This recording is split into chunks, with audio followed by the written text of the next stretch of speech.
Hello, everyone. Welcome to She Knows Arsenal. This is another episode of Arsenal News. Make sure you guys are liking this video and subscribing to the channel, the most recent Arsenal news and transfer news, which, we are on the eve before Arsenal are back in the Champions League. Obviously, there's a lineup of games today to just get the juices flowing, but Arsenal play tomorrow. So we're going to talk a little bit about, who should play, how strong should the lineup be against PSV? Because we have to look forward to the Tottenham game as well. There's obviously going to be an absence, maybe two, in the in terms of the squad anyway. So who are going to fill those really important positions, and how do you manage between going strong enough to win the game, but also not too strong because you have a really important game at the weekend? We're also going to be talking about Ivan Toney. There's been another update in the Ivan Toney saga. This is going to become a saga. We already know there's multiple teams interested in him, and Arsenal are said to be one of them. Martinelli, we're going to give a little update on him as well. And jurrien Timber, is he ahead of schedule? So make sure, again, that you guys are liking the video and subscribing to the channel. Also, just want to update you guys again on what's going on Patreon, because you guys are asking. Coming up for patrons, the Tottenham post-match Q&A.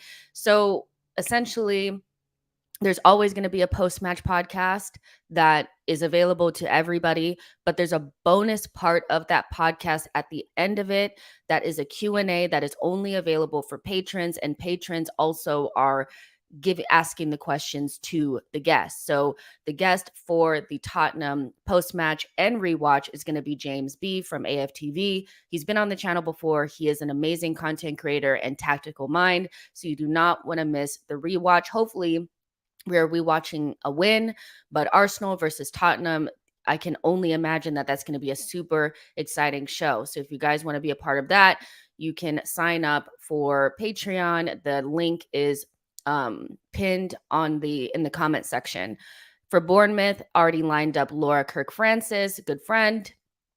She does stuff with Arsenal. She goes on podcasts. She's amazing. She's hilarious. So she's going to be doing the exact same thing as James, just for the Bournemouth game. And in between there will probably be a PSV rewatch with somebody else. I'm trying to line up that guest and maybe some other bonus content. So there's a lot going on Patreon, but of course, if you cannot sign up for Patreon, no worries. You're going to get tons of content here for free, so no worries. But I just wanted to let you guys know what's going on that side of things. Let's see what you guys are saying.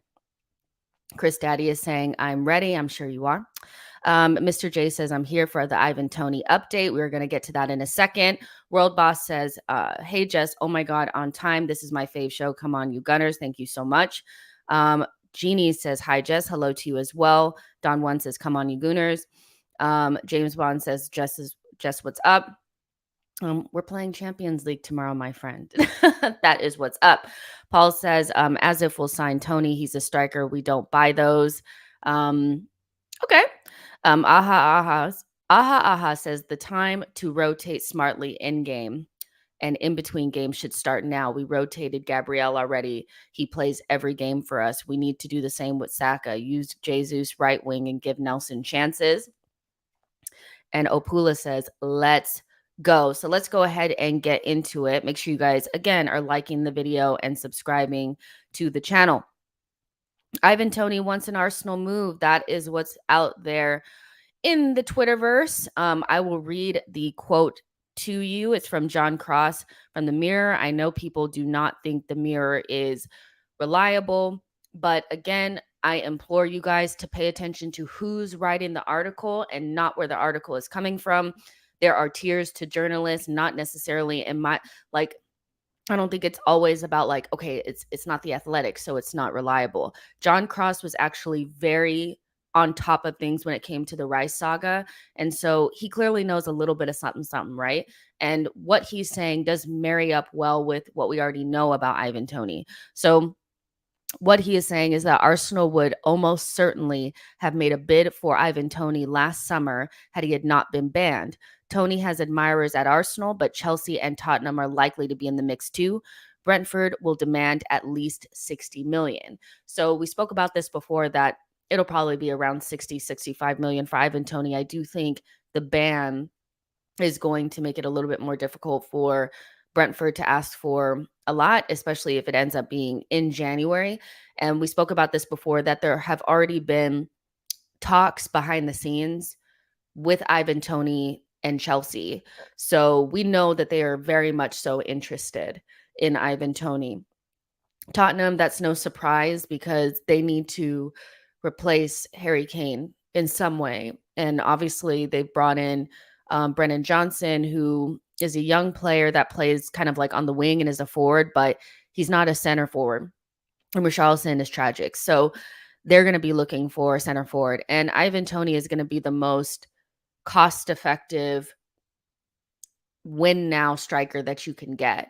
And Arsenal will probably be looking in that market too. Now, we kind of spoke about future planning and squad building. And the only thing for me that is a downside on Ivan Toney is his age. I do think that you want a little bit more variation in your center forward options. If Jesus is, 26 going on 27, I don't know if I want a striker that's similar age, if not older. Maybe you want a younger striker that's obviously talented, but could grow into that role. And so you don't have two center forwards aging out at the exact same time.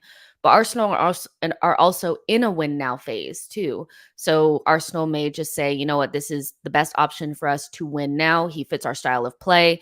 And he's also going to be the most cost effective. People are saying Osimhen. People are saying Evan Ferguson. Those two players are going to cost double what Ivan Toney is going to cost. So I can see Arsenal looking at a in-league option that gives you the ability to win now, is cost effective, and wants to play for the club. And like most importantly for me, is fitting the style of play. Ivan Toney can play in two up top by himself. He's a dead ball specialist. He takes all the penalties. He can play a little bit of ball too. And he's a 20 goal per season striker. So he has all the ingredients. And like I said, the only ding on him from my perspective is that I may want somebody a little bit younger, just to make sure we're future-proofing that position and not putting ourselves in a position where both strikers age out at the same time. But, if Ivan Toney were going to cost as much as Osimhen or Evan Ferguson, it would be 100% no. But to bring in somebody like Ivan Toney for 60 million, it kind of limits the damage of knowing that you're going to have to recruit again in that position in maybe 3 seasons or so. So let's see what you guys are saying. What are you guys saying? Lucas says, if not more than double, saw somewhere that Osimhen might have 150 million release clause. And that's a lot. And he's probably worth that.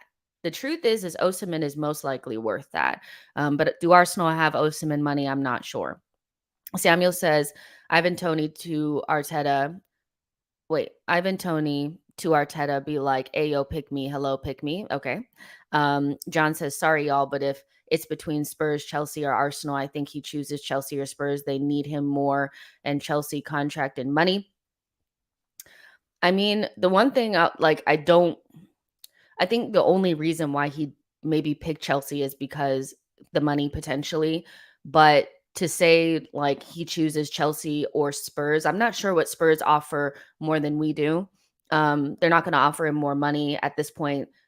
We don't know whether or not they're going to be a Champions League team anyway. So I'm not sure I don't really understand the Spurs aspect of things, but Chelsea, because they'll offer more money. But why wouldn't he want to come to Arsenal?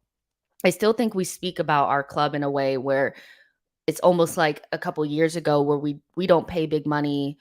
We don't spend big money in terms of like the transfer fee.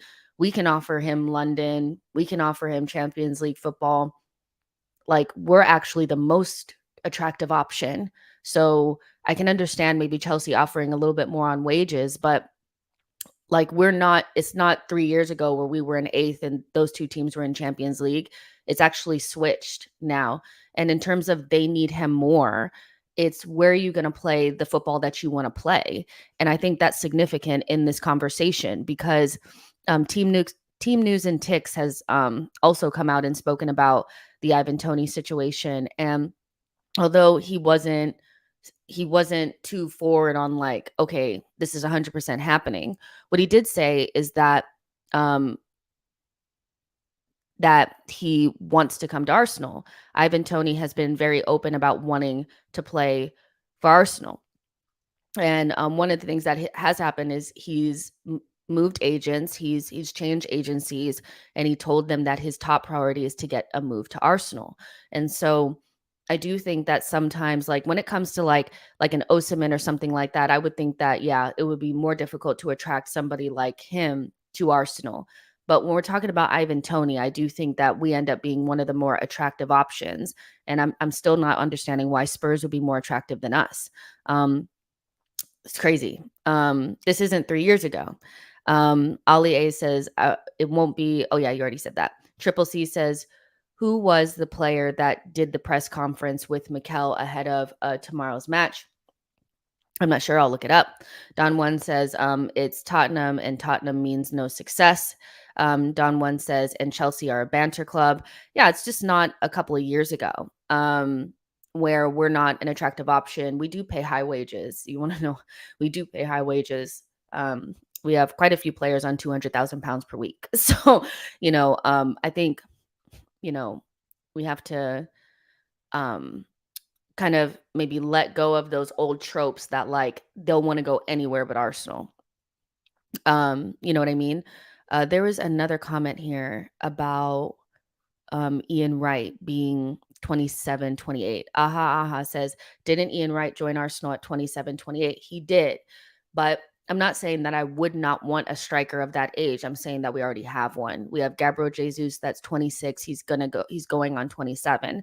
So if we did not have Gabriel Jesus, then Toney would be fine. And then you could have a young striker, learning underneath. But what I'm saying is that I don't want two strikers of the same age aging out at the same time, knowing that you'll have to spend big again because Arsenal are not going to go and buy like if you have Ivan Toney and Jesus and they both kind of age out at the same time, you're not going to go backwards and go get a project. Then you have to go buy another prime age striker in a couple of years. So maybe Arsenal are prepared to do that, but I don't have an issue with him being 27, 28, 29 years old.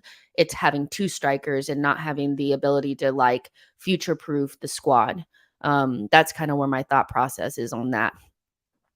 Arca says, I know people always talk about transfer fees, but 100 million Evan Ferguson, who could be your star number 9 for 12 years or has great resale value, where a 70 million Ivan Toney can only give you about 5 years. Yeah, I mean, there is that aspect of things. It's about what Arsenal can spend right now. And I think that like if they think that their budget is around 65, 70 million and not 100 and like Evan Ferguson is going to cost 150 million. Like he's going to be over 100 million. It's not going to be 100 million. Like there's no way. They were quoting this summer without that fucking hat trick 120 million. So he's going to be a record breaking signing for whoever buys him.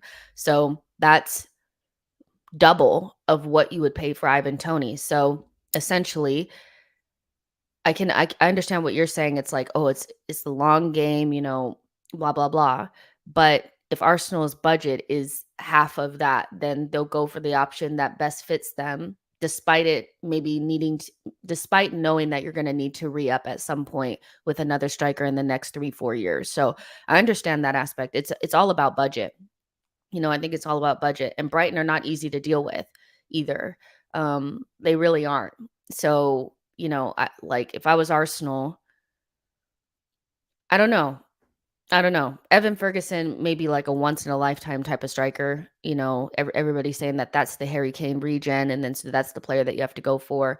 But it's all about how much we have to spend, and are we going to spend 100 million plus on another player? And when we just did that with Declan Rice, when we had to move heaven and earth, like to make that happen, I'm not sure. He's Evan Ferguson is a great player. I'm not saying that that's not somebody that I would want. I'm having a hard time envisioning Arsenal spending that amount of money in consecutive windows. they're going to want a lot for him. And they're not under any stress he's going to be worth that in every single window from now until like he just signed a new deal and he's 18 years old. So you would imagine that if he continues with this trajectory for the next 3 or 4 windows, he will be 120 million plus. So they're under no stress to have to sell him. They don't need to just take whatever Arsenal or Chelsea or Tottenham are willing to pay for him. So they're going to be really difficult to deal with when it comes to Evan Ferguson. Omar says, I feel like Evan Ferguson is a striker for the future, and spending 100 million on that is rough. Yeah. Don One says Edu needs to start doing groundwork for Evan Ferguson transfer. People are really obsessed with that guy. Kwesi says if we had Ferguson, we would sell him for 60 million. Aha says there's no guarantee we get Ferguson or Osimhen next summer, and we need to see how Ferguson does this season anyway, in my opinion, before considering him. Can't miss out on all 3, including Toney. Ramsey says, Jess, what's your prediction on Newcastle versus AC Milan game at the San Siro? Do you think that Eddie Howe will get points from them? I think Newcastle have a good chance of getting something at the San Siro. I actually still have Newcastle coming out of that group. But it should be an exciting game. We'll see. We will see how that happens. Let's see. Don One says, I see 125 million. And here's my thing about the whole Evan Ferguson thing is I'm a little bit apprehensive about getting hyped up on every single player that Brighton has. I do think that there's a little bit of like, you guys know that like there's equity and like money attached to branding. And I think Brighton's brand right now is very, very attractive. Everything that they touch, like everything that they do, even if other teams do it, is so hyped. Everything, the way that they play, the way that they recruit, the way that, De Zerbi does everything. It's just so hyped. And so it's kind of like the difference between shopping at Target and Walmart, if you guys know those types of stores, or if you have 2 stores that are basically the same that sell the same things, but one has better branding. Brighton is fucking Target right now. And there's other teams in Europe that you can recruit from that have similar type players or players that would fit the same needs that you have, and you can pay less. It's just not as hyped as Brighton or Target. And so I'm a little bit apprehensive about we have to buy every single top player that comes from Brighton because what they have works. I've seen Brighton players leave that system, leave that club and not do well. Now, they've done well for us because we know what we're doing. But the idea that we have to spend 120 million on Evan Ferguson because he is the guy. He's just an 18-year-old that had a really good game, that looks like he could be a talent, but we're projecting quite a bit on a player that's done relatively little, but play well in a Brighton system, which most players can do. So I'm not sure that I'm 100% like backing that as like, that's the player that we have to go for. Let's see what he does this season. Nashville says, I believe it's pronounced Target. That would be on brand for sure. Richard says Ferguson will have a lower salary plus a much higher resale value. It's a no-brainer. I don't think it's a no-brainer. I think, again, there's no guarantee that he's that guy. He looks like the guy right now, but again, everything that Brighton touches right now is considered the thing, the person that you have to buy. I mean, people were saying that we did the wrong thing by spending 100 million on Declan Rice when Caicedo was right there.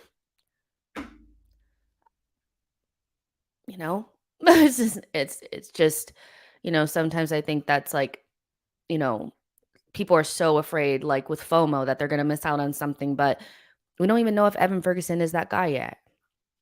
We don't, it just feels a little bit like everything that Brighton is doing is the thing that you have to get on top of. I'm not sure I believe that. Life of Bodge says resale value on 120 million. Yo-Yo says we need a no-nonsense, bloodthirsty killer, a golden boot caliber forward. I don't rate Toney like others, but people have made a lot of excuses of these current forwards at our club. Toney makes sense. And if you're talking about spending 120, 150 million on a striker, I'm saying if I'm going to throw that money at anybody, I'm probably going to throw that at Osimhen, because at his age, pre-prime, he's already shown that he is that guy. Where Evan Ferguson has shown glimpses of being a good striker, he's playing at a team where everybody thinks that everything that they do is phenomenal. So I think there's a lot of projection there. And so if I'm going to throw 150 million on a striker, it's going to be on somebody that I know for sure is, like Yo-Yo was saying, golden boot caliber, no nonsense, bloodthirsty killer that is going to scare the shit out of every single defense. Osimhen does that for you. Evan Ferguson could do that for you in the future, but we're not quite sure that he's that guy. And Brighton are very difficult to deal with. And also are Napoli, by the way. Like, Napoli are actually one of the most difficult teams to deal with when it comes to buying players. So, you know, I'm not quite on the Evan Ferguson train like everybody else. I think Toney makes a lot of sense. He fits us in a lot of ways, but there are kind of some things around it, him being maybe a little bit on the older side, not because buying older players is a bad thing, but because you're going to have to rebuy at some point. And he's probably just, in terms of like caliber, probably just that level lower than Kane and Osimhen and these guys. So we'll see. Lloyd says, I'm sorry, Jess, the kid only had one good game and now commands 100 million. No, give him 3 seasons, and we'll talk about Vlahovic is the player that we need.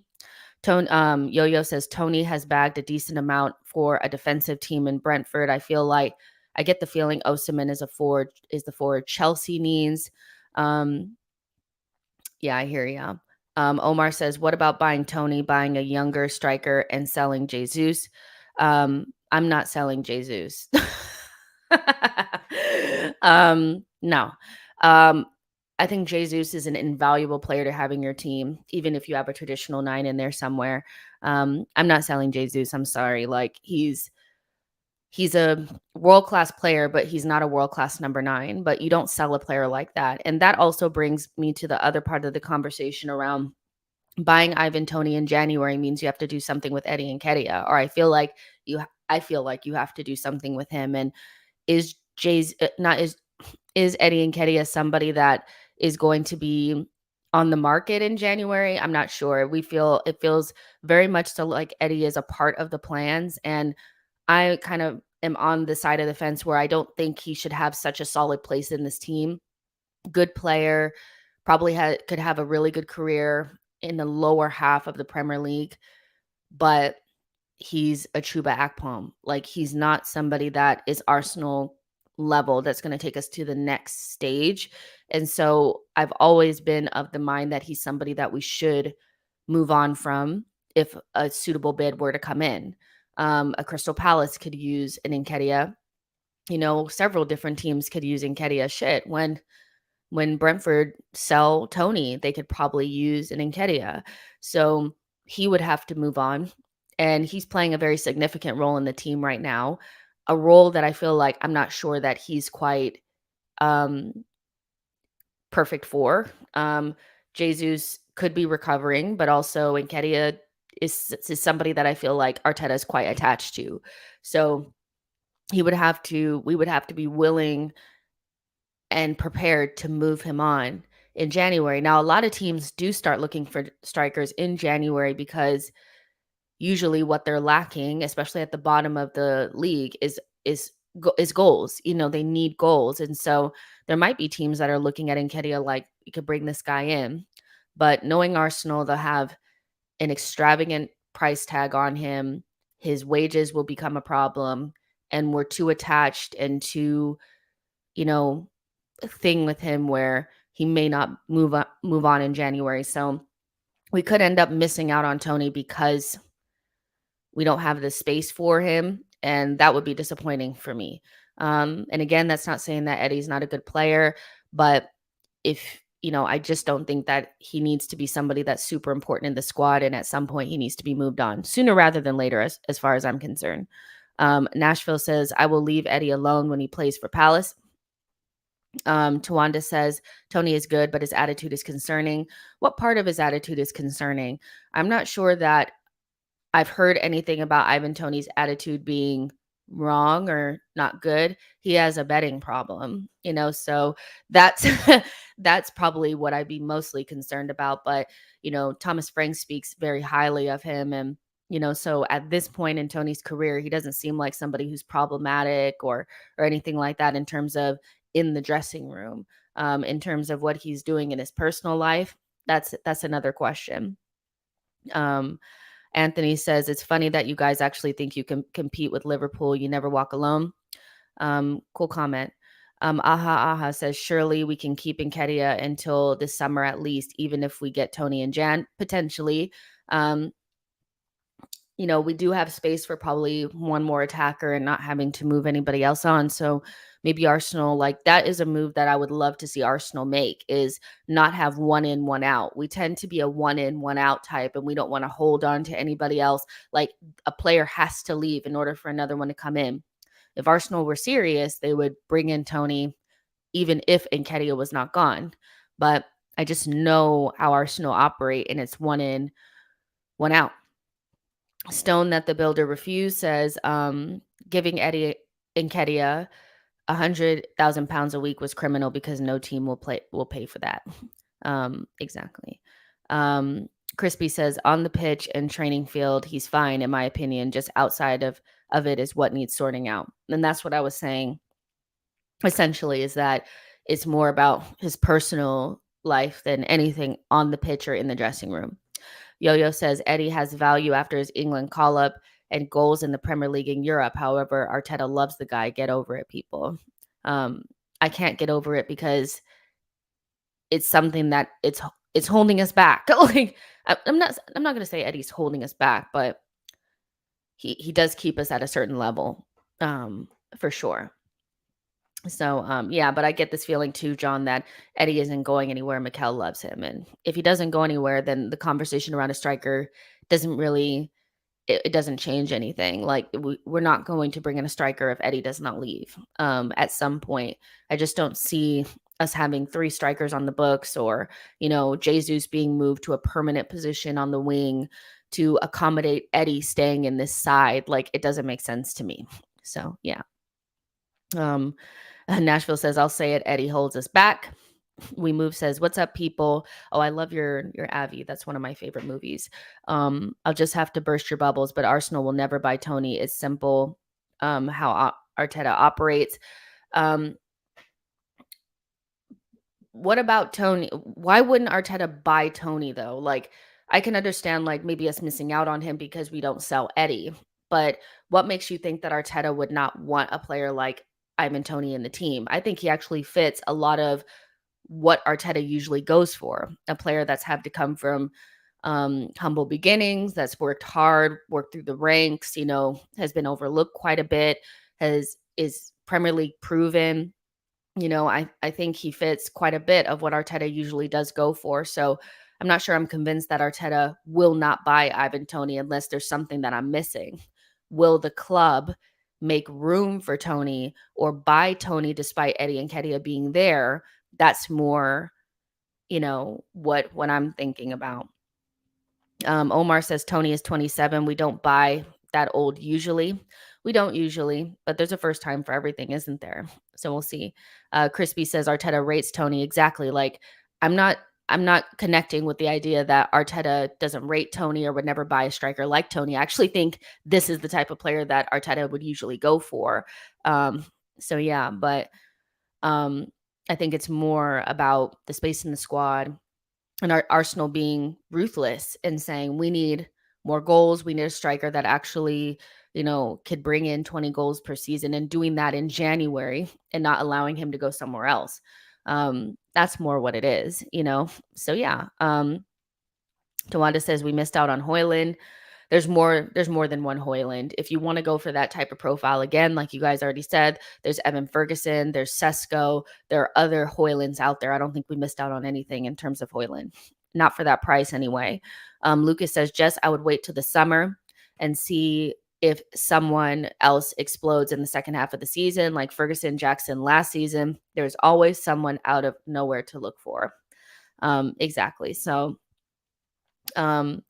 yeah, we'll see what happens. But Ivan Toney is definitely still somebody being linked to Arsenal. He will be on the move in January. We'll see if he ends up playing at the Emirates. There's 126 of you guys in here. Make sure you like the video and subscribe to the channel. We have to move on to the next part of the conversation. I know you guys love talking about strikers because everybody is desperate for Arsenal to bring in one, but we have to move to another part of the conversation. We talk a little bit about Jurrien Timber. Is he ahead of schedule? There are a lot of people that are making claims that because Timber is walking, that and he is like taking pictures with the squad, that means that he is ahead of schedule and could potentially be a part of the team sooner rather than later. Some people are saying December. Some people are saying January, February. Here's my thing on Timber. An ACL injury is an ACL injury is an ACL injury. It's a long-term one, and it usually rules you out of the season. And so I can't imagine a reason why Timbers would not rule him out of Arsenal season almost indefinitely. Now the season is long, so you could potentially see him return to training or start running or return to some semblance of normalcy towards the back end March, April. But the recovery time in terms of getting up to match fitness, I think for me, makes me feel like I am planning the season without him. I know he was included in the Premier League roster and could be added in at January with the Champions League one. But I just remember how Arsenal kind of managed the Saliba situation, as well as Tomiyasu, I think, as well, where they were keeping things very close to their chest and didn't quite give like return dates or when they're coming back or how long it's going to take or anything like that. And that's more just because they don't feel like the fans need to know. I think that they don't want to put any pressure on players coming back. And so seeing Timber walking means absolutely nothing. I think people are trying to get Arsenal fans gassed. For some people, it's coming from an honest place of hoping that seeing him up and walking is a sign of him coming back, because it was really damaging and painful to watch him go down with that injury on the first game of the season. Very, very, very disappointing. Because everybody had already fallen in love with him. It's a huge blow for us. And I think some people are still trying to recover from it. That being said, there are some accounts that are attached to Arsenal that their whole game is to get engagement off of the back of gassing Arsenal fans into thinking things are going to happen that are not going to happen. And so I would not put any stock in these rumors that he is going to come back earlier. I think we need to respect the recovery time for Jurrien Timber, not expect him to be back for the season. If he does come back at some point, just allow it to happen naturally and don't get sucked into these rumors by people that don't know shit. There are too many people attached with Arsenal online that are just farming engagements by trying to make Arsenal fans feel like they have information that they don't. And this for me is something that just allow the guy to recover at his own pace without any sort of, stress about it. Timber is an amazing player. I'm hopeful that he comes back looking like the player that was there for preseason and for the first half of the game against Nottingham Forest. I just don't feel like we need to put any pressure on this whatsoever, because ACLs are very difficult to come back from, and they usually take a long, long time and usually rule you out of the season. Just because Arsenal have not said he is out for the season, look at what happened with Saliba. He was out for the season. They just didn't say so. Arsenal are very cagey and want to keep their cards close to their chest for some reason. And that leaves, wiggle room for Arsenal in the nose to try to get you guys to think that something is happening that's not. I would just say let him recover at his own speed. Nashville says, don't hold your breath on Timber. Recovery has lots of stops and starts. I agree with you. Zitch says, no need to rush the guy. We have solid coverage. Matt G says, I've made peace with Timber not playing the season. Yo-Yo says, leave Timber alone. Tired of seeing players rush back. Omar says, walking and playing pro football are two different things. I love the chat right now. Everybody seems to be kind of on the same page, and the thing is, it's not that I don't want him to come back. I'm desperate for him to come back. But one, I don't want him to be re-injured or rush back for any reason, because he's such an important player and he's so good that we want him to be perfect and ready to go for next season.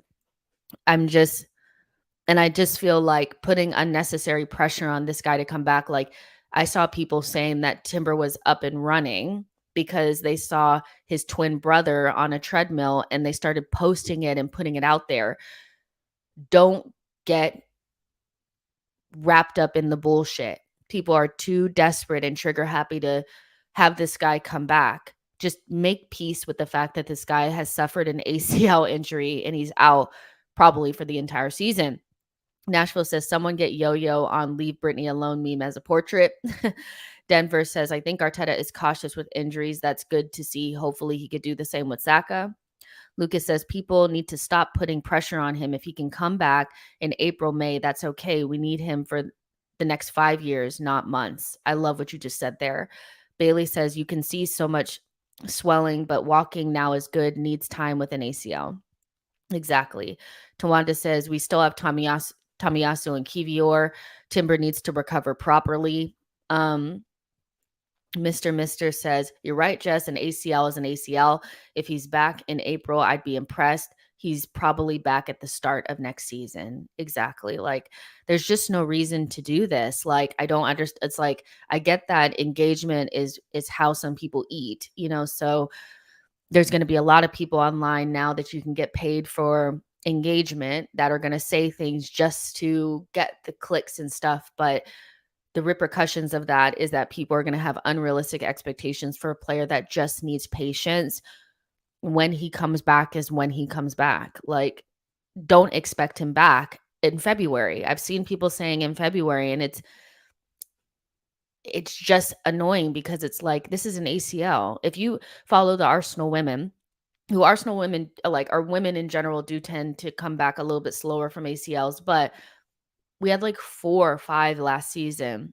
It's a season-ending injury. You're finished. Like, it needs so much time to come back from. And what we should be hoping is that we're patient with him and we allow him to recover and he comes back as the version or close to the version that we saw that was injured against Nottingham Forest, because that player is very good.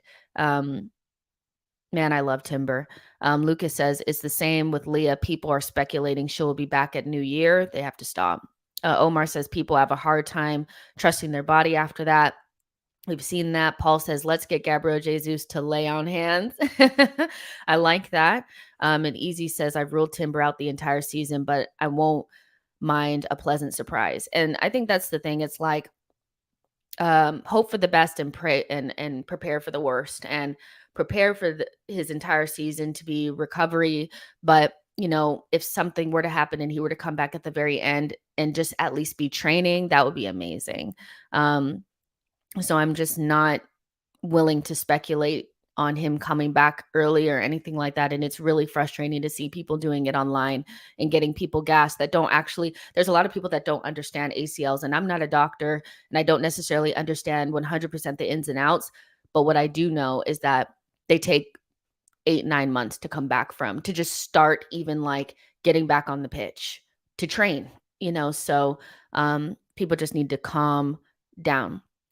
There's 130 of you guys in here. Make sure you guys like the video and subscribe to the channel. We are going to move on forward and start to gear up for Champions League talk, starting with Gabriel Martinelli, our very favorite Brazilian. Maybe not your favorite, but he's probably my favorite. Martinelli was not in training today. He obviously sustained a hamstring injury during the Everton game immediately after, or probably during the time where he scored the goal that was called back from offside. Very tough day at the office for Gabriel Martinelli.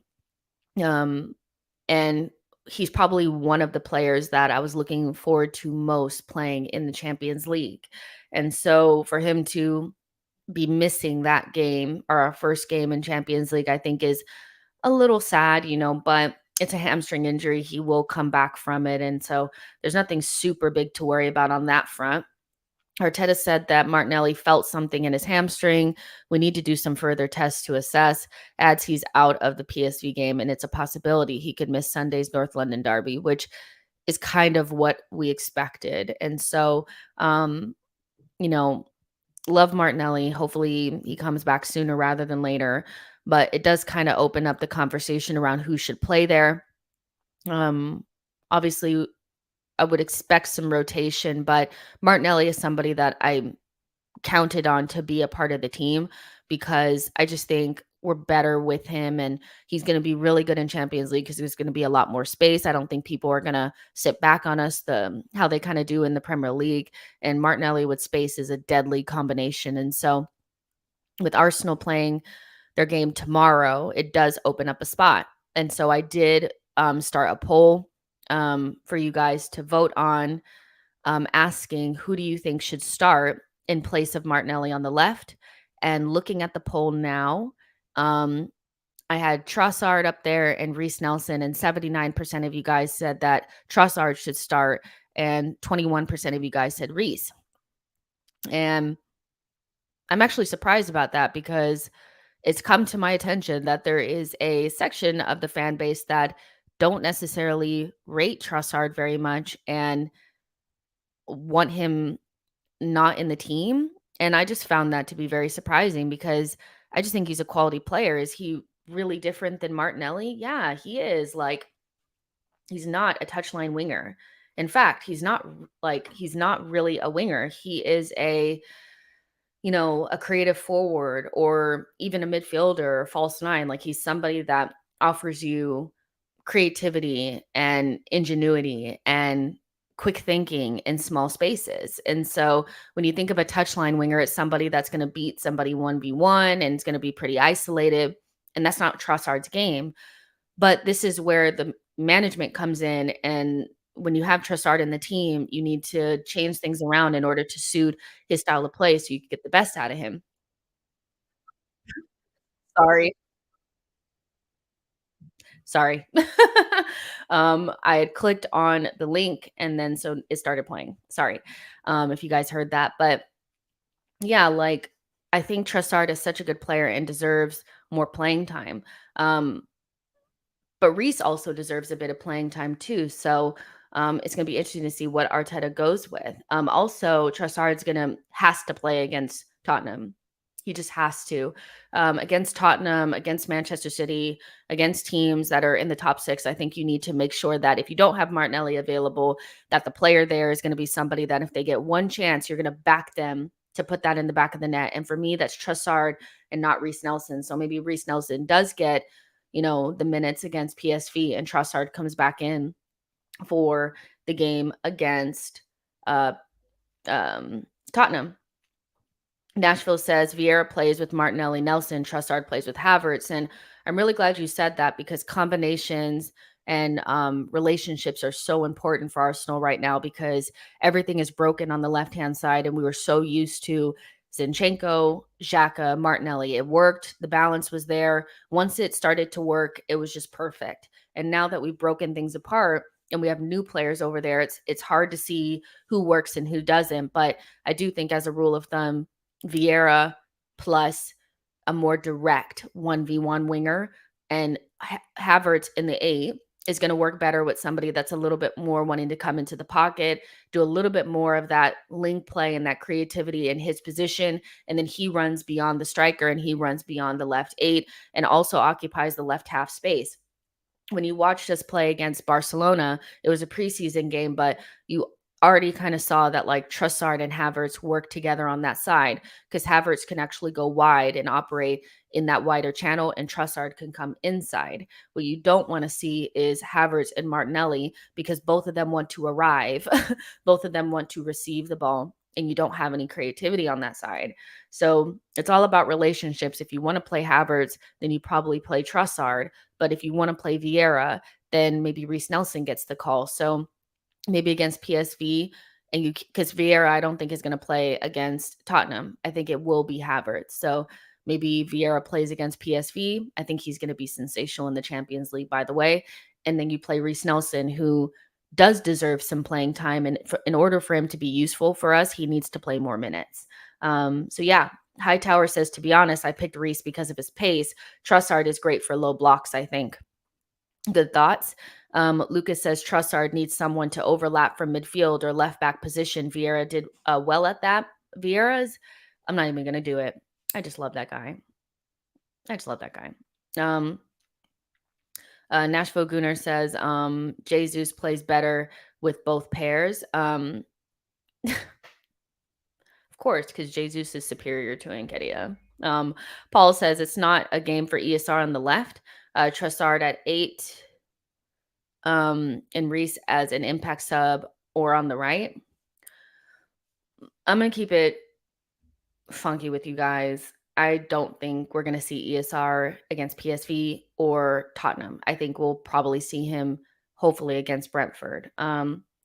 He has no minutes at all. And so even though I do think that he possibly needs minutes, I also am not feeling like he deserves more minutes or deserves to play in midfield over Vieira. I don't think he deserves to play on the left over Trossard or Reece Nelson.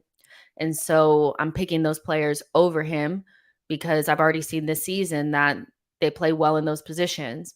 I'm still not convinced about ESR as a number 8, especially not on the left-hand side. And he's not necessarily a winger either.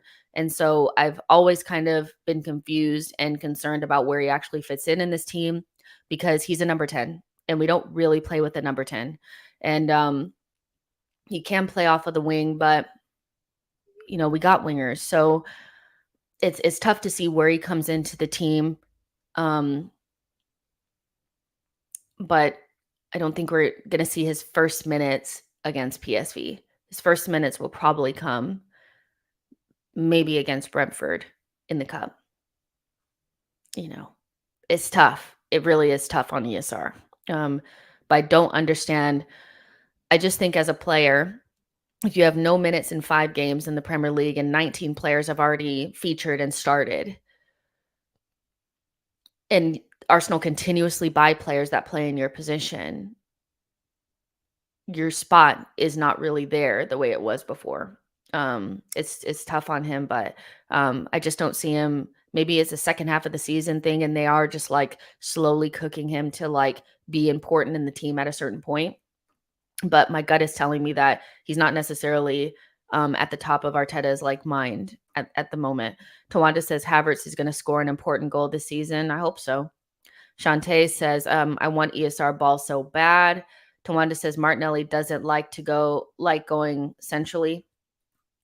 He's just different than Trossard operates so well in those small spaces, centrally, small pockets. He finds those little areas and he's just quick and incisive on the ball, where Martinelli is just like very much so our chaos merchant on the left-hand side. So, I think even like Trussard and the 8 and Martinelli would work, like Vieira and Martinelli work, but Havertz and Martinelli for me stinks. So, Martinelli not being there opens up, space for Havertz to play left 8 and Trossard to play over there. And so that may be something that happens. We'll see. Lucas says first half of football is usually more intense. Not sure if Nelson is ready to start. John says Trossard with Jesus is gold. Yeah, Jesus and Trossard are usually like kind of like in the same brain. They understand how to play that way, one touch quickly. And so there was a really nice goal that I think that they combined for last season. I think it was against Crystal Palace. It was either Crystal Palace or Leeds. In those games, we had some sensational goals in those games. I think we scored 4 in each, maybe. We scored a ton of goals in those 2 games. And I remember Trossard and Gabriel Jesus combined for a really nice goal. And so I think Trossard has been spoken about in a way that for me makes me quite uncomfortable, because it's almost like they forgot that this player was sensational for us the minute he left Brighton and came to us. He had 1 bad half against Fulham after being amazing in preseason and not being rewarded with a start or minutes, despite being so good in preseason. And I think, again, nurturing confidence and making sure that you keep players fresh and you reward them at the right time is something that Arteta has never gotten right. And so I'm not surprised that Trossard may be lacking a little bit of confidence, but He's somebody that consistently scores goals for us and gets assists, and he scored against Everton. And so with Martinelli out, I expect him to be front of the line to play in these games. And if it's not against PSV, it needs to be against Tottenham. And I expect him to be in that position. He deserves it. And we need to modify the lineup in order to get the most out of him, because he's not like Martinelli, but who cares? We bought him, and we should have I know we understand that he's not like Martinelli, so just change shit, to get the most out of him. Like, it's Trussard. Like, it's Trussard. It's our Belgian Santi. Like, relax. Like, he's so good. Stone says ESR saved Arteta a couple of seasons ago when he scored 10 goals in the league. I know, but that was 2 seasons ago. Like, things change. Like, also Tierney was a big part of that, and Tierney's now on loan at Real Sociedad. Shit changes. Like, Aubameyang won Arteta the FA Cup, and he's no longer in the team. Like, I don't think Arteta is indebted to ESR because he saved his career. It was also Arteta that chose him and brought him into the team in order to change things around. So I'm uncomfortable with this almost narrative that Arteta needs to keep players because these players saved him. That's not for me. Things change, and ESR is somebody that our football has evolved beyond him being our number 10 on the wing or even centrally. And he's been injured and unreliable in terms of being able to play multiple games back to back. And so I'm not sure that Arteta owes him. I think we either need to find a way to use him or we need to find a way to move him on. ESR is somebody that I'm not seeing a space for him currently, and we keep buying players. So yeah. Triple C says Jess Martinelli is your favorite Brazilian. Don't let Gabriel Magalhaes hear that. The truth is that whoever I'm looking at that point is probably my favorite. I love everybody in this team. So, Martinelli is a favorite, but so is Jesus and so is Gabriel. So I'm saying that, but they're all favorites, Yo-Yo says, I want to see the likes of Fabio and Trossard given the rope Arteta was willing to give to Kai before dropping him. I do too. Like, Kai had 4 games and he was all right, but he didn't offer enough. Fabio has come in and, the first time that he was given a start, I think after the first half of last season, he only really started in the Premier League when somebody got injured. So he started against Brentford because Odegaard wasn't available, played well. He came in for Xhaka against Wolves, played well. And then he was largely just used in the Europa League squad, lost confidence, and then was given a start against Bournemouth. And we conceded a goal in the first 8 seconds of that game. And he was hooked, I think, at halftime or a little bit after halftime. And so he was given 1 chance and done. Havertz was given 4 games, did largely nothing, did okay things, but really in the moments, he didn't really make the best of those moments. And so now Fabio has come into the team. He didn't make the best out of his moments against Everton. But again, if Eddie's not offside, Fabio Vieira gets another assist. And I think he was more influential in the game than Kai has been in any of the 4 games that he played prior to Everton. So, I still think Fabio Vieira deserves some more playing time, but I expect Kai to come back into the team. I don't think he'll be on the bench for long.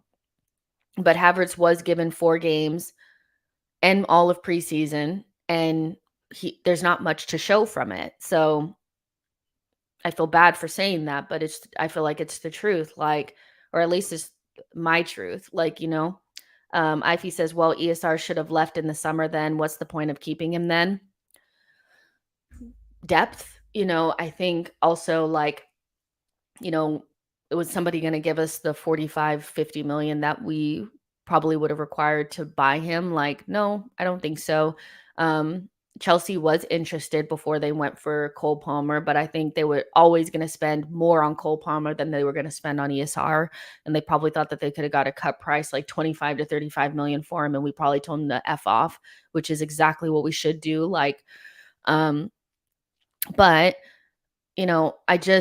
I guess I'm just not I understand why we didn't sell him this summer, and it's no shame in him being in the squad. I'm in unless a couple of injuries come, and they could come. I'm not really seeing where ESR fits in, but maybe that's the point of keeping him too, is that when those injuries inevitably come, there may be more playing time for ESR and we want him to be there. So there you go. Lucas says, do you think Zinni will play 3 games in a week? No. I think Tomiyasu will play against PSV and Zinni will come back in for the Premier League. And as like just a general rule, seeing Zinchenko play for Manchester City and seeing him play for us, not only do I think that he's not a 3-game a week player, but I also think that he's more of a Premier League player than a European player. So I think Tomiyasu is going to be so good for us in Europe. And Zinchenko, you want him in the Premier League games. That is just my feeling. And so, Tommy, you're in for PSV. I think, again, Tommy is also somebody that deserves some playing time too. Very, very good player and coming into a bit of form. No use in like overplaying Zinni at this point. We know he cannot. He's dead at 60th minute every single game. Guy has no fitness. It's crazy. So Anton Dunn says, but now we're not using him and you can't ask for silly money. Pep, with how good his team already is used to Cole Palmer. But I mean, that's the thing. It's what can you do? ESR will get some playing time at some point, but it may be against like Brentford. And, it's not like Cole Palmer had like 14 appearances in the Premier League or something like that, or for Manchester City. So even though people are like, oh, well, Pep used him. And so like, if ESR made like 14 appearances and scored maybe a goal or two in the Carabao Cup or the FA Cup, we could offer up, like we could ask for the same money as Cole Palmer. It's not going to take much, but Arteta hasn't even used him once. That is, the writing's on the wall for me. So there you go. Tawanda says ESR's versatility is valuable. Yeah, it's valuable. It is valuable. Nashville says Kiwi for PSV, Tommy on the right. So saying not use Ben White. I'm sorry, my leg is like underneath my leg, the other leg, and it's hurting me. Kiwi for PSV and Tommy on the right. I don't want to make too much changes at the back. And I think this is like a part of the conversation, is how strong is too strong. Ben has played 4 games. But he usually plays every single game like Gabriel. They are most like consistent at the back. And so do you rest Ben? Do you make changes at both fullbacks? We made changes at both fullbacks last season, and I thought it destabilized us a little bit too much. So, you could keep your center back pairing. You could keep Saliba and Gabriel and just change things on the flank. You could change Kiwior and Tommy. Or put in Kiwior and Tommy and take Ben and Zinchenko out. But I'm afraid to destabilize us too much. And the reason why I say that is because I've watched us in Europa League struggle at home to create anything, because we had so many changes and like the team just had no gel. And to start off, the Champions League and maybe not win a game, I think would really damage us. So I don't think this group is anywhere near as easy as people are saying it is. Like, we're not necessarily Man City. We don't have a great track record in Europe, and we haven't been in it in a long time. And so I'm just going by seeing this team in Europa League over the last couple of years and seeing how we don't usually sweep people away in the group stage anyway. We struggle sometimes, especially last season. I thought we were horrendous in the group stage for a team that's so good, for us to be like barely beating Zurich, barely beating Bodo Glimt, losing to PSV. Like, for me, I think we need some semblance of like a foundation that we know. And so I think what you could, like, especially with your fullbacks, I think you destabilize the team quite a bit, especially the way that we play. So you destabilize the team quite a bit with your fullbacks. So I think I would maybe go with one fullback being what we know and the other fullback change, not both. So Tommy on the left for me, and maybe Kiwior at center back with Saliba and Ben White on the right. Midfield, I think you got to keep two of your main guys in there as much as I don't want to. Starting off against PSV with anything less than, a win would be very damaging for Arsenal. So get the win and then take guys off instead of starting off weak and then trying to recover. That's what we did last season. We started off weak and tried to recover. I think you start strong, win the game, and then take guys off. I'm starting Rice, period. And I'm starting Odegaard, period. And then whoever's on that left center mid is who it is. I'm starting Jesus. I'm starting Saka. And then you change left wing. Make max 2 changes at the back. We're just not good enough to change almost the entire team and win. We're just not comfortably. Start strong, take guys off. Don One says, give Jorginho a start. I would not start Jorginho. I would start Rice, win the game, and then bring Jorginho on. We just cannot destabilize our team too much. I need to see what we look like in it first. I think get the group as good as one, we were too arrogant last season. We were not good enough. We had some teams on paper that were pretty strong that ended up really struggling against teams that are not even as good as the teams that we're going to play in this group. I'm very concerned about going too weak, way too weak. Hugo says Ramsdale, Tommy, Saliba, Kiwi, Zinni, Jorginho, Odegaard, Rice, Saka, Jesus, and Trustard. That is probably something I would go with. I'd probably go with White and Zinni out, or something similar to that. But I don't know. That looks decent. I mean, that looks decent. It's enough of people that we know. We cannot destabilize our team. We can't. Not too much. We're not good enough. Ivy says, I think we should start Jorginho pairing with Rice as well. You could do that. I would say, no matter what happens, Rice is starting, but I would still probably start him in the 6, and keep Odegaard and Rice in there and just change the left center mid, or even just start Vieira and stick with the same midfield.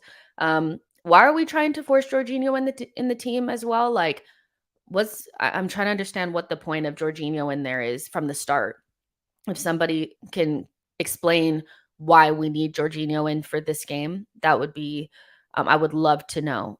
Is it so that we could, because of his ball playing ability? Let me know why because a lot of people seem like Jorginho has to start, and I just don't see it.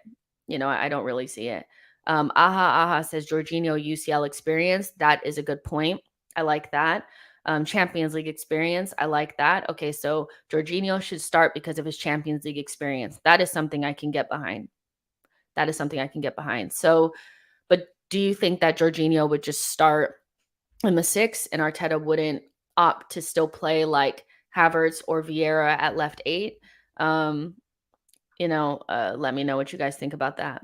Anton Dunn says, we need all players to play at a high level over the course of the season. Nashville says, because we are cool hipster fans, and Jorginho is kind of a cool hipster fan. Cool. Don One says, Jorginho has Champions League experience and it's slower in Europe.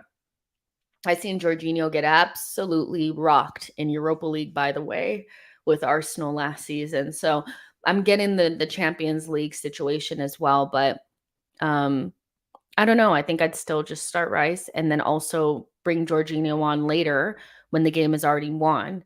I cannot stress to you guys how cast your mind back to us playing last season in Europa League. Jorginho started almost all of those games once we got him, like in January. He started against Sporting in both games.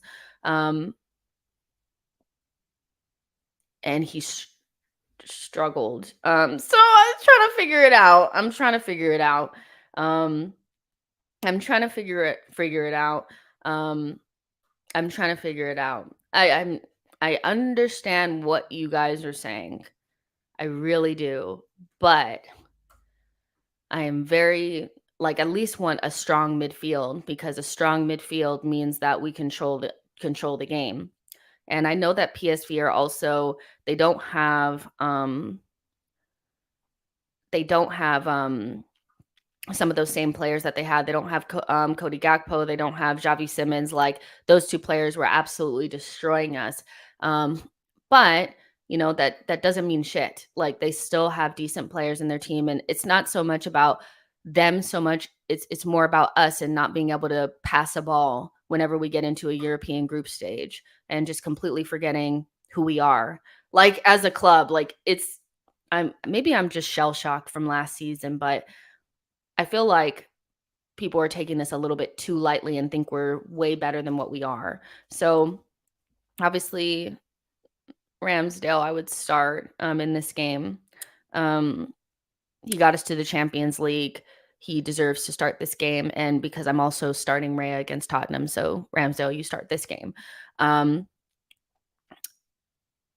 yeah, Saliba. I think Timber not being there kind of takes away the option to take Saliba off. If Timber's there, you can play him at right back and move, or you can play him at right side of center back or right back, and it gives you more. But I think Tommy largely plays on the left-hand side for a reason. And so he doesn't really come in for Ben White anymore. He kind of just comes in for Zinni now. And for Japan, he plays on the left-hand side of a three at the back, So um, I think I am just going to go with Ben and Saliba. Keep that side pretty much unchanged, and then give Kivior some love.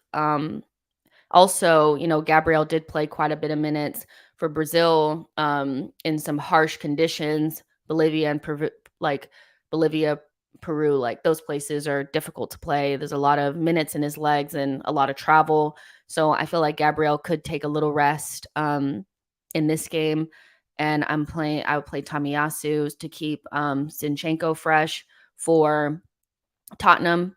And then again, like people are forcing Jorginho into this lineup. I'm not sure that I think you need the professionalism and the respect that you're going to get for Rice being out there on the pitch.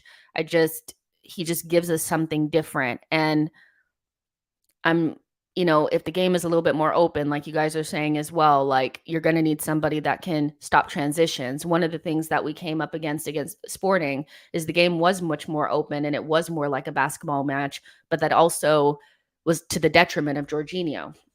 And so for me, I don't see a reason to bring Jorginho into the starting lineup.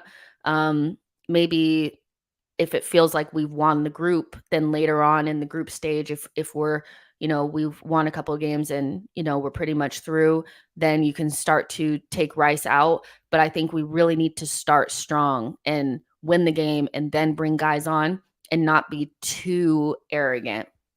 We're not there yet. Odegaard, obviously, have your captain start. Then obviously, Saka is going to start. Arteta basically told us that. I think Nketiah started against Everton. The only way that made sense is if Jesus is going to start midweek. Now we're talking about Champions League experience. Jesus has Champions League experience. So that's going to be really beneficial to us. So Jesus, Saka, get him going as well. Like from here on out, I expect Gabriel Jesus to start most games. And then you have these two positions that are the ones that are a little bit more like up in the air. And I think this is where you probably could do with a little bit more rotation. But, like we already kind of talked about, like, who do you want to play against Tottenham? I want Trustard to play against Tottenham. So if he needs a little bit of rest to be 100%, then I'm probably going to play Reese, as my one change. And that retroactively makes Vieira the choice. So I'm actually assuming that Havertz is going to start against Tottenham. So, I'm probably going to go with Vieira. And, maybe you do go with Reece Nelson. that's a strong ass lineup still. But like, we're not disrespecting the competition, and I think with some of the lineups that I've seen that are like almost like 9, 10 people changed, is it disrespecting the competition and will inevitably end up with egg on our face. Now, if we're up like 3-0, then what you do, you can bring in a Jorginho. If you're up 3-0, then you can bring in Nketiah for Jesus. You're up 3-0, then you can make more changes. But the idea that we should go into a Champions League group stage against PSV, a team that we largely struggled with last season with a heavily rotated lineup, like with another heavily rotated lineup, I think is saying that we haven't learned our lesson. Now, Kim Kardashian probably won't be in the stadium, so maybe that'll help us out. But this is probably what I would go with the feeling that I'm going to start Trossard against Tottenham, and making sure that he's at his 100% best in that game. But I wouldn't mind him starting this game either. If he started this game, I'd be perfectly okay with that as well. So this is kind of what I'd go with. Let's see what you guys are saying. Stone says Reece should start. Shake says I'd start Trossard. In my opinion, he needs to run a game in the starting 11. I like that. Trossard needs to start, in my opinion. Either one of them is fine for me to start in this. Trossard can start it, and then Reece can finish. So I'll actually make that change here too. You can start Trossard. Boom. So again, you've rotated a little bit at the back with Kivior and Tomiyasu. So Gabriel and Zinchenko are fresh. You've also taken Raya out, but you're not disrespecting the competition. We cannot do that. Martin N says, I will rest Rice and start Jorginho. Can I say this, though? When have you ever seen Rodri rested? I would really like to know. Rodri doesn't get rested. And the reason why is your number 6 in elite level teams plays day in and day out. They play 99% of your games. And that's why we spent the $100 million on Declan Rice. He was bought to start in these games, group stages, Premier League games, every game. Rodri plays every single game for a reason. There's a reason why Calvin Phillips doesn't even get a sniff, even though decent player, but no matter what, they still kind of start Rodri.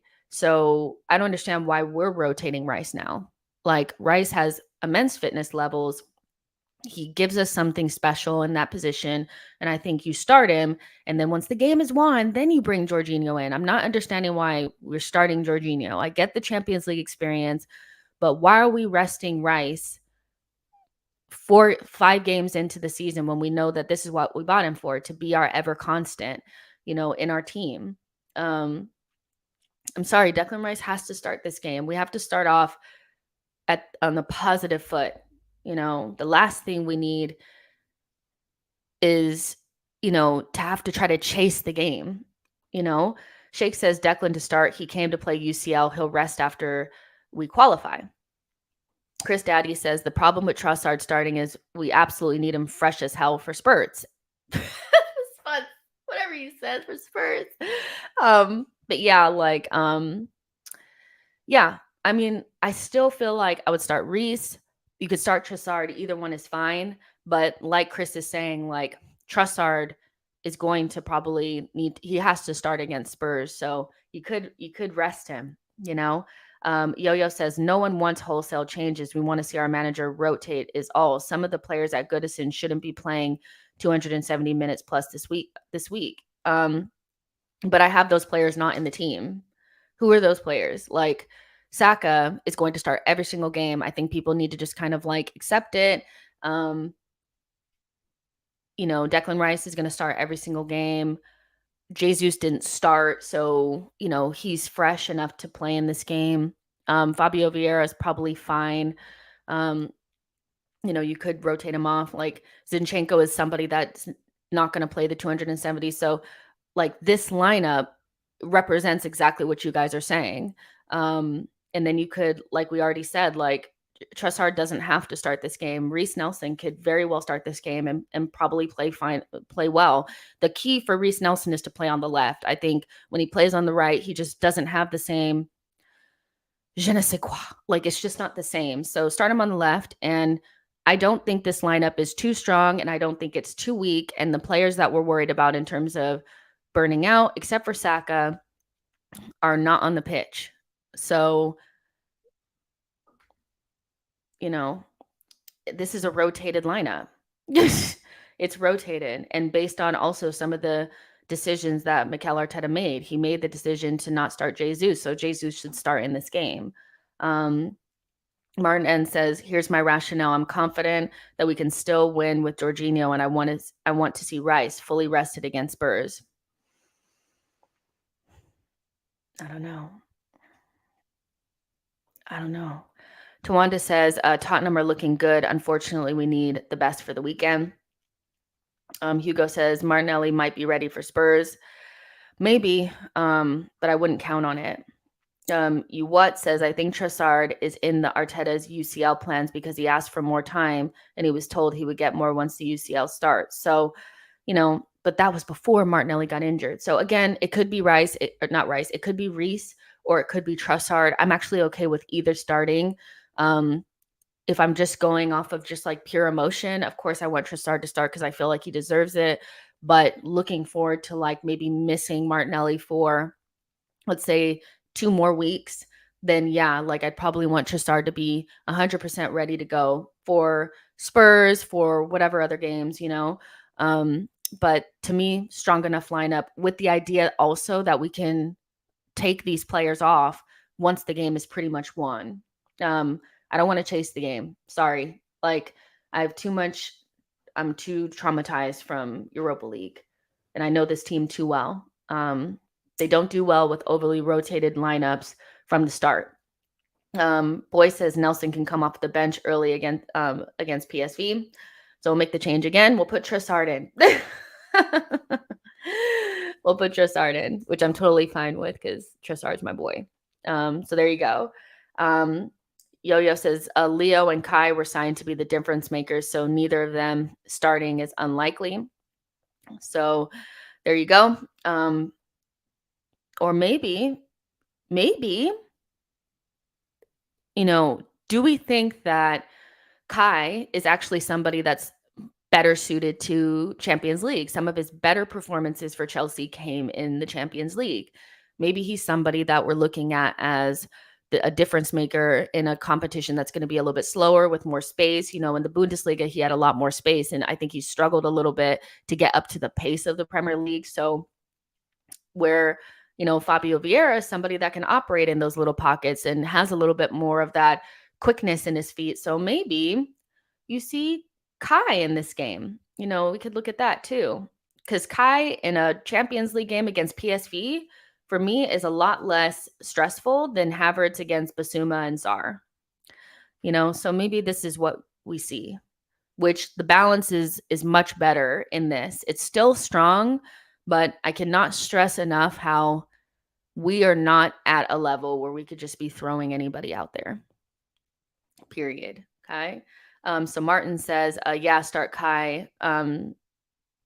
Yeah, this actually makes sense too. And then Vieira can start against Spurs because now that we've dispelled this whole like Fabio Vieira can't play, now he can start, in the Premier League. So I'm actually okay with this too.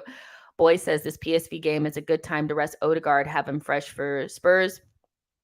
No, it's not. No, it's not. No, we're just not there yet. We're not there yet where Odegaard and Rice cannot start, and we put in, let's say, Vieira and Jorginho, and we expect it to not be a train wreck. We're not there yet. Blaze says Arsenal fans want Saka rested for Champions League, but if we lose versus PSV, people will be angry. Honestly, I don't get it, what Arsenal fans actually want. I just know Saka is not going to be out, or rested. So, I expect him to play every single game. I almost expect Rice to play every single game as well. It just kind of is what it is. Aha says rest Odegaard for the League Cup next week. Yeah, we do have the Carabao Cup against Brentford, which that's going to be a very, very difficult game, but I actually expect to see more changes in that game than I would in this one. So this is kind of, this is Champions League. We have to put our best foot forward. We have a lot of players that haven't played in this competition. There may be some nerves there. And so I want to put my best foot forward. I'm not trying to see, wholesale changes and things that we know don't work. Like I'm not trying to see Vieira, Jorginho, and Havertz. I'm fucking not. So win the game and then rotate. Blaze talking to each other. I cannot read your name. I'm sorry, honey, but says I wish if Saka gets a rest for Champions League. We need him for the weekend. I just don't see it happening, but I understand wanting that because we have this anxiety around Saka not getting rest. But the comment that Arteta made about all players carrying injuries and Saka is fine was pretty much a get used to it, Arsenal fans. Like he's going to play every single game. Gid says we should go full strength. If we're 3-0 up, change it up. This is pretty much as full strength as you can get with certain players like Zinchenko, and Gabriel getting a little bit of a rest. And Fabio Vieira, he's such an important part of the team now, getting an important rest ahead of Spurs. So yeah, Hugo says Rice and Odegaard are must starters. I think so as well. Like basically, if you change your entire midfield, you're giving it up, I think, from an Arsenal perspective. And so yeah. Aha says, Jess, do you remember that game versus Anderlecht at home where we went 3-0 up with a good chunk of the second half to go and then we let them draw? Why are you reminding me of this? Why are you reminding me of this? That's the other thing is like, you can go 3-0 up and then get complacent and stuff like that. But this team doesn't usually give up leads. Like we're really, really good. Like once we go ahead, we pretty much have it, so I don't expect this team to do that. But yeah, this is what I would go with, guys. Actually, the more I'm thinking about it, this makes sense to me. This team wins, maybe not super easily, but it wins. And that's all that matters to me. So yeah. Boy says, man, I wish now Fruity Banger would get with some lineups. Arteta will never put himself in a position where he has to play a Sonogo against Bayern. Fair enough. So yeah, I like this. I think this is what I would go with. I understand some people saying that we need to rotate for the weekend, but we also need to be respectful of the competition and remember that we have no real pedigree in Europe anymore. This team is not really played in this competition. And if Europa League is any indication of where we are, then, we need to go a little bit stronger than we have been going. And I think Arteta will, because it is Champions League. And I think he purposefully didn't actually really care about Europa League. I think everything that he did in that competition kind of told us he didn't care about it. But I think he will care about this and we will go strong enough and then get up early and then rotate, which would be great. Love it, love it, love it. So obviously there's 150 of you guys in here. Before we get out of here, just one more time for the people that have been asking about Patreon content for coming up for patrons is going to be there'll be more than this, obviously, but what I have for sure in coming up is James B is going to be on the Tottenham post match with the Q&A, and he'll also do a rewatch. So the Q&A is actually added on to the end of the post match podcast. So it's only available for patrons, and patrons are actually the ones that are giving the questions. So if you want to be a part of that and you want to, James, what he's like, he's really good at everything, but he's so good at breaking down the game tactically. And so he is going to be a joy for that rewatch for patrons. And then we also have Laura Kirk-Francis, who you've seen before on the channel. She's a friend, and she's going to be there for the Bournemouth post-match Q&A as well as the rewatch. And I'm also working on a rewatch for PSV with a guest. So you're going to have tons of content coming up for Patreon. So the link to join the as a patron is pinned to the chat and is also in the description.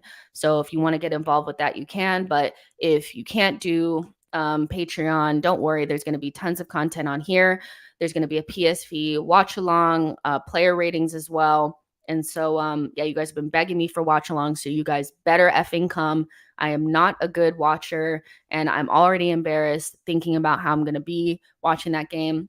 But you guys asked, so I'm giving it to you. The show is already up on the channel. So if you want to, you can go and give yourself a notification so you don't forget. And also, a lot of the player ratings I've already set up on the channel. So you guys can go ahead and get notifications for that too. And yeah, I really enjoy talking to you guys. Like, we have so much good Champions League games coming up today, and I cannot wait to watch them. But if anything happens, we will reconvene at some point later on today. But until then, I will talk to you guys tomorrow during the PSV game. Love y'all. Bye.